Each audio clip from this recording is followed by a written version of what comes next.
We are, well, let me take a step back. We're in a phase of the liturgical cycle where we have celebrated Pascha and the Euphoria continues. In the Orthodox Church, it's not like we celebrate Pascha and then that's it. I mean, I just said Christ is risen, we'll hear that many times. And that lasts quite a while until we get to the Ascension of Pentecost and the liturgical cycle starts to change. But we're in this period, and some may think that the church then is just adding some gospel readings to make up the time until we get to Ascension, where there'll be an obvious gospel reading and then Pentecost. But if we listen carefully to both the epistle reading and the gospel, they both had one in common: resurrection. So in the epistle reading, we have Tabitha being raised after she falls asleep. And in the gospel reading, we have this very interesting story about the man who has been suffering from an infirmity. We're not told what the infirmity is. Clearly he's paralyzed in some way. And in this particular part, there is a pool. And once every so often, an angel comes down, stirs the water. Whoever is the first into the water is healed. And then it stops. The phenomenon stops. This is a little bit strange for our modern minds.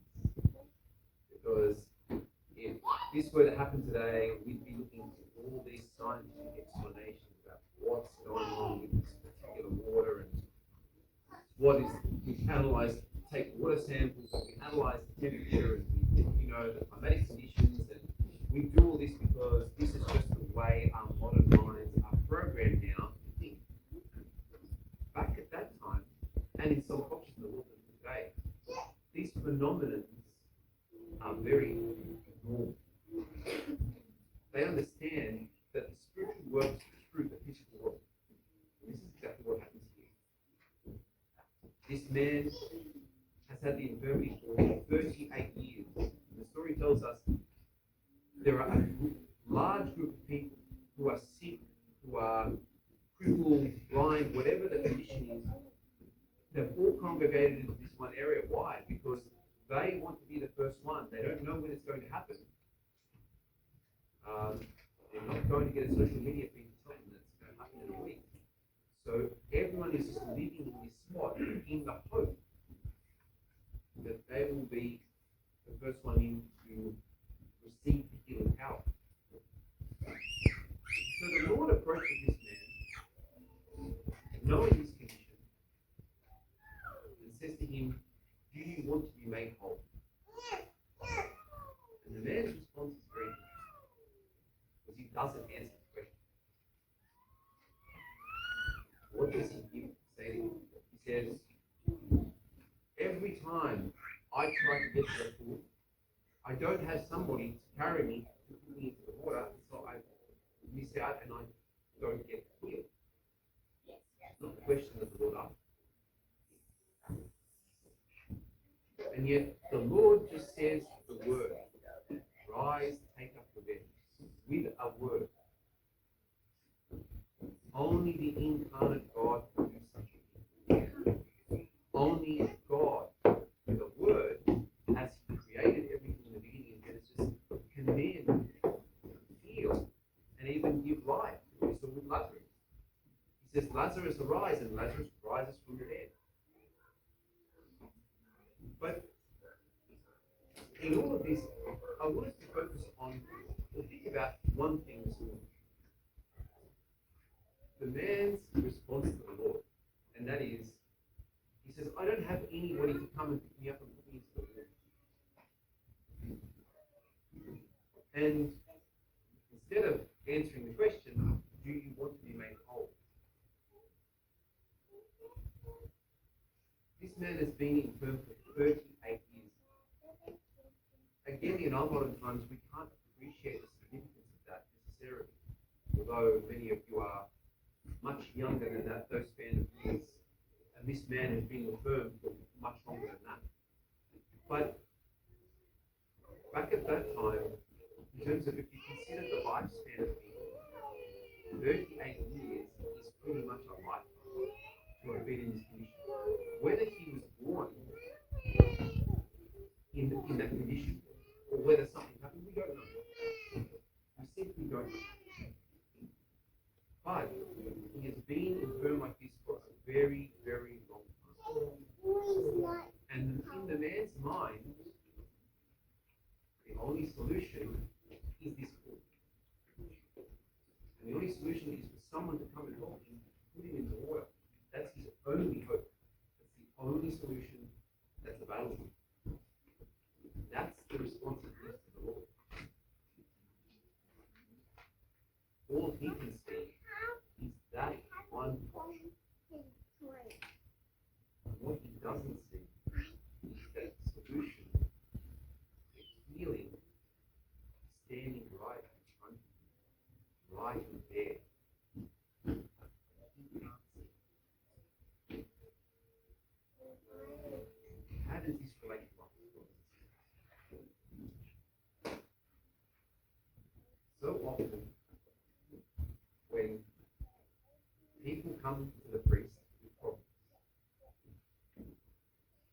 often they're going to hear a response. And let me tell you, I've seen this firsthand. They come to the priest, and the priest says, "Great." You can tell from the person's reaction, I was looking for something different than that. Not got something to do.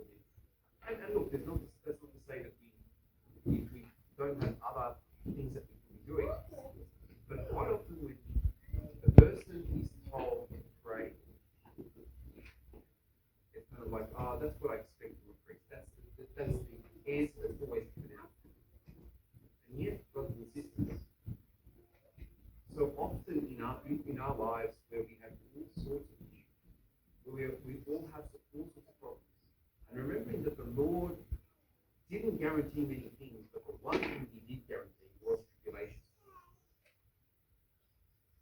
In the world you will have tribulation, but be of good cheer, for I have overcome the world. That was a promise.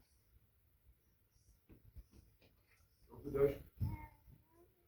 And yet, brothers and sisters, how often, when I'm in the midst of my trouble, do I go looking for solutions everywhere and everywhere I can? I have a wonderful solution finder in my pocket, or my phone. Apparently, Google has the answer to everything, including my spiritual problem. And at times, I read this on Google. The beginning of that sentence always makes me nervous. But the thing is, we have the solution to our problems right there in front of us, like this man. Hopefully, we all have an icon corner in our homes. And hopefully, we have the icons there. We have our prayer books there, but more importantly, we have God right there. And yet, I don't realize that He is the source of the solution to my problem. So I run around in circles, trying to find what can I do with this problem. Or in my mind, I've determined that there's only one way to fix this problem. There's no other way. And we neglect that which is in front of us. The Lord wants to help us. He says, just call to me and I will come and help you. And how often do I neglect? So when the priest says, pray, we don't want that answer. I want the Google fix. I want whatever solution. I want to seven-step process that's going to fix the problem for you. And yet, prayer is the solution. That is not to say that we abandon everything else. We go see God. We're not abandoning that. But that must be our first. And it must be the source that we go to, knowing with faith that is where we will find it. In the book of Isaiah, God speaks to Isaiah, through Isaiah, I should say, to the people of Israel. And he says to the people of Israel, you're in the midst of all these trials and tribulations, you're in the midst of all of these troubles. So what did you do? You went to the land of Egypt to Pharaoh to make deals with the pagans to try and fix your problems. And yet, if you had just called me, if you had listened, if you had followed my commandments, if you had ceased from sinning and done good, you had asked me, I would have solved all of your problems. But you went to the Egyptians instead, thinking that they had a solution. And he says to them, not only will you not find the solutions from the Egyptians, but your troubles will increase. And this is precisely what happened. So, brothers and sisters, we see that the saints, for example, in the church, when faced with immense troubles, their first protocol was prayer. To stand, but to wait patiently. And that's the other part of this is this particular gospel reading. The man was infirm for 38 years, and it's actually teaching us a lesson about having to wait patiently on the Lord. I can't expect to pray for a short period of time, and then the essence of it is we must wait patiently on his time and in his way. This man thought that the only solution was for somebody else to pick him up and put him in the water. That water was the saving solution for him. And yet all he needed was a word from the Lord. So often we come to the Lord in prayer, and I have an idea in my head of how this is. I need this and this and this to happen. So we have to be able to wait on the Lord. We have to let it go. We have to put it in his hands, trusting that he can find a solution, often in ways that I can't even conceive. Because he's God and I'm man.